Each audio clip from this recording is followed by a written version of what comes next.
25,000 लोगों की जान गई। किसी नेता को तकलीफ नहीं, ना राष्ट्रीय स्तर के, ना प्रदेश स्तर के, ना यहाँ लोकल स्तर के। मैं ही था ऐसे बिजनौर में जो रात को 10:30 बजे तक हड़ताल पर बैठा रहा, धरने में बैठा रहा कि यहाँ के लोगों की जीवन रक्षा भी करो। तो मैं तो नगीना से इस तरह प्यार करता हूँ जिस तरह से लोग अपनी माँ से प्यार करते हैं। ये वो मिट्टी है जिसने बहुत लोगों को इज्जत दी है। आपने कहा कि वो उनका निर्णय था सपा वाला, लेकिन सपा वाले आपके खिलाफ प्रत्याशी उतार रहे हैं। मायावती जी आपके प्रत्याशी, यानी दोनों का टारगेट आप है। आप झगड़ा कराना चाहते हैं मेरा उनका? नहीं, झगड़ा नहीं, हम तो सवाल कर रहे हैं आपसे। मैं बस सीधा ये कह रहा हूँ, लोकतंत्र है, सबको अधिकार है। क्या आप वो अपने अपने प्रत्याशी उतारें और उनके प्रत्याशी जाके फील्ड में काम करें, उनके लिए मेरी मंगल कामना है। लेकिन हम इस नगीना की जनता के लिए काम करेंगे, क्योंकि नगीना ने बहुत लोगों को मौका दिया। नगीना के बारे में किसने नहीं सोचा, बिजनौर के बारे में किसने नहीं सोचा। आपका मुकाबला सपा बसपा या बीजेपी किससे रहेगा? मेरा मुकाबला तो मुझसे खुद से है। जितनी मेहनत करूंगा उतना ही समर्थन लोगों का मिलेगा। क्या नीम से आप हाथ मिलाने जा रहे हैं? नीम के साथ चुनाव लड़ेंगे? अगर कुछ किसी से हाथ मिलेगा तो आपको पता लग जाएगा। कोई काम बंद पर्दे में थोड़ा ही होता है। ये तो लोकतंत्र है। जैसे मैं आपको सवालों का जवाब दे रहा हूँ, ऐसे जो भी कुछ होगा आपके सामने आएगा। अभी तो यहाँ के जो किसान हैं, नौजवान हैं, बहन बेटियाँ हैं और तमाम जो गरीब वर्ग के लोग हैं, उनके हितों के लिए आज़ाद समाज पार्टी संकल्पित है। बहुत सारे चुनावी मुद्दे हैं जिन मुद्दों पे आपका ध्यान जाना चाहिए, जिन पे आपको भी सवाल करना चाहिए। यही नेटवर्क में मेरे एक साथी थे सलीम, जो पत्रकार भी थे। उनकी जान चली गई क्योंकि हार्ट अटैक आया उनको। जब मैं उनके घर गया मिलने के लिए तो उनके परिवार के लोगों ने मुझसे कहा कि कभी यहाँ के नेताओं ने नहीं सोचा कि यहाँ भी एक अच्छा हॉस्पिटल होना चाहिए जिससे कि यहाँ के लोगों की जान बच जाए। मैं यहाँ चाहता हूँ कि यहाँ एम्स जैसा एक हॉस्पिटल बने जिससे कि यहाँ के लोगों को भी कम पैसा खर्च होने के साथ साथ बेहतर से बेहतर इलाज की व्यवस्था हो। जिस तरह से रोशनाबाद हरिद्वार में उद्योग धंधे लगे हैं, भगवानपुर में उद्योग धंधे लगे हैं, लाखों नौजवानों को रोजगार मिला है, बहन बेटियों को, भाइयों को, यहाँ पर भी उद्योग धंधे लगे, इनको भी रोजगार मिले। क्योंकि बिजनौर का आदमी पूरे देश में जाकर काम करता है। किसी स्टेट में चले जाओ आपको बिजनौर का आदमी मिल जाएगा। तमाम तरह से जो है किसानों की फसलों पे जाकर देखो किस तरह डाका पड़ रहा है हमारा पशुओं का, कोई पूछने वाला नहीं। गुलदार का समस्या मैंने आपको बता दिया, परसों ही 2 किसानों पे हमला किया, 450 टाँके लगे, कोई पूछने कहने वाला नहीं। और जिस तरह से अब सरकारी दफ्तरों में घूसखोरी हो रही है, गरीब आदमी जाते हुए डरता है। कई जगह तो कई ऐसे अधिकारी हैं जो थाने में जहाँ सुनवाई नहीं हो रही है, गरीब जनता परेशान है। मनरेगा का पैसा नहीं आता, मनरेगा में काम भी नहीं मिल रहा, मजदूर परेशान है, न्यूनतम वेतन नहीं मिल रहा है।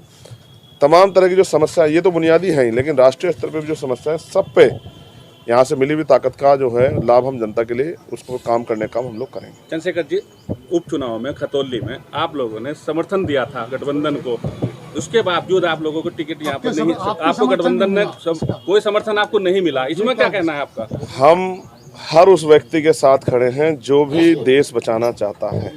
देखो, मैंने एक बात आपको स्पष्ट कर दूं, पहले दिन से मैंने कहा, क्योंकि जब मेरे ऊपर गोली चली, 4 गोली चली, किसी सदन में आपने नहीं सुना होगा किसी भी नेता ने ये कहा हो कि भाई अगर वो चाहते तो सरकार को ही घेर लेते कि भाई कानून व्यवस्था आपके यहाँ बहुत बेकार है, जितने लोगों का नेतृत्व कर रहा है उसी पे गोली चल रही है, आम आदमी का क्या होगा। तो किसी सदन में आपने नहीं सुना होगा जब मेरे जैसे व्यक्ति पे चली गोली के लिए कोई आवाज़ नहीं उठाता। अभी यहाँ रामपुर में एक दलित समाज के बच्चे को गोली मार दी पुलिस ने, उसका भेजा उड़ गया, सोमेश नाम के बच्चे का, और उल्टा पुलिस ने पीड़ित महिलाओं पर मुकदमा कर दिया। किसको तकलीफ हुई? यहाँ जिस तरह से नेटवर्क में सलमान को गोली लगी थी, जिस तरह से महिला पहलवान बेटियों का प्रकरण हुआ था दिल्ली में, जिस तरह किसानों का आंदोलन हुआ, किसको तकलीफ हुई? ये तकलीफ चंद्रशेखर आजाद के दिल में है, क्योंकि वो इसी वर्ग से आता है। वो एक प्राइमरी स्कूल के मास्टर का बेटा और किसान परिवार से आता है। वो गरीबों के दुख को समझता है, वो गरीबी से निकल के आया है, इसलिए इनकी लड़ाई लड़ना मेरी जिम्मेदारी। तो उन्होंने मुझे समर्थन नहीं किया, उनका धन्यवाद। देखो, अगर आदमी के रास्ते में गड्ढे ना आए तो वो कूदना कैसे सीखेगा? तो उन्होंने मुझे कूदना सिखाया, तो मैं कूदना सीख गया और अभी मैं मेहनत कर रहा हूँ। विश्वास करो, मुझे ऐसी उम्मीद नहीं थी कि इतना प्यार यहाँ की जनता देगी।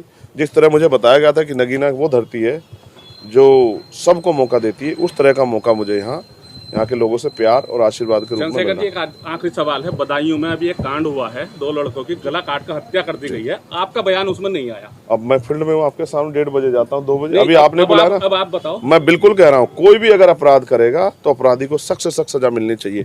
लेकिन आप ये तो बताओ कि ये भारतीय जनता पार्टी की सरकार देखिए जिसमें सरेआम गले कट रहे हैं। मुख्यमंत्री तो कह रहे कानून व्यवस्था बहुत अच्छी है।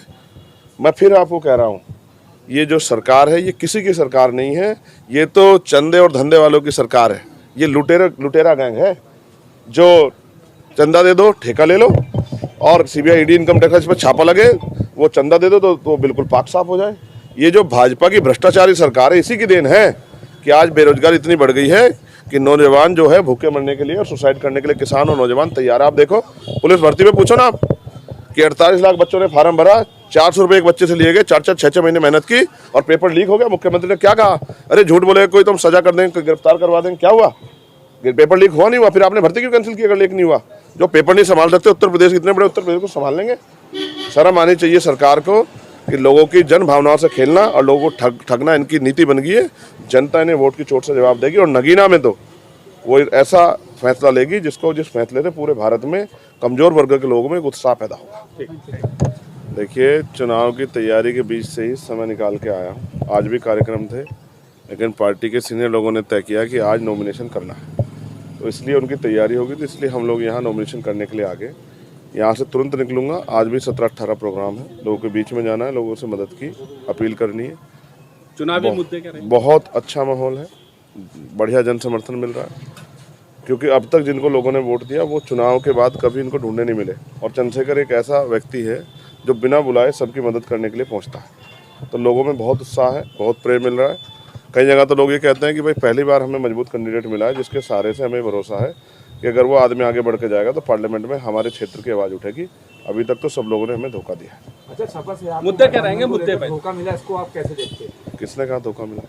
जैसे आपका टिकट की बात चल देखो, रही थी, हम प्रयास करते हैं कि एक दूसरे से अच्छे रिश्ते बन जाएं, किन्हीं कारणों से नहीं बन पाते। मैं राजनीति में इसको धोखा नहीं मानता। उन्होंने जो कुछ फैसला लिया अपने बारे में, अपनी पार्टी के बारे में अच्छा सोच के लिया होगा। अच्छा एक अब मैं अपनी पार्टी के सिंबल पे ही लड़ूंगा भाई। ये हमारे लोगों की अस्मिता से जुड़ा हुआ सिंबल है, उनके संघर्ष का सिंबल है, तो मैं इसी से लड़ूंगा ना। खैर, मैं उन पर कोई बात नहीं करना चाहता। उन्होंने जो फैसला लिया वो भी अच्छे लोग हैं, बहुत कुछ सोच समझ के लिया होगा और शायद यहाँ के हालात को देख के लिया होगा। अच्छा गठबंधन भाई नगीना लोकसभा के बाहर के लोग तो आगे वोट नहीं दे सकते, तो जनता से गठबंधन हो गया और जनता में बहुत प्यार विश्वास है। यहाँ पिछले 1.5 साल से यहाँ की हर एक दीवार पे आज़ाद समाज पार्टी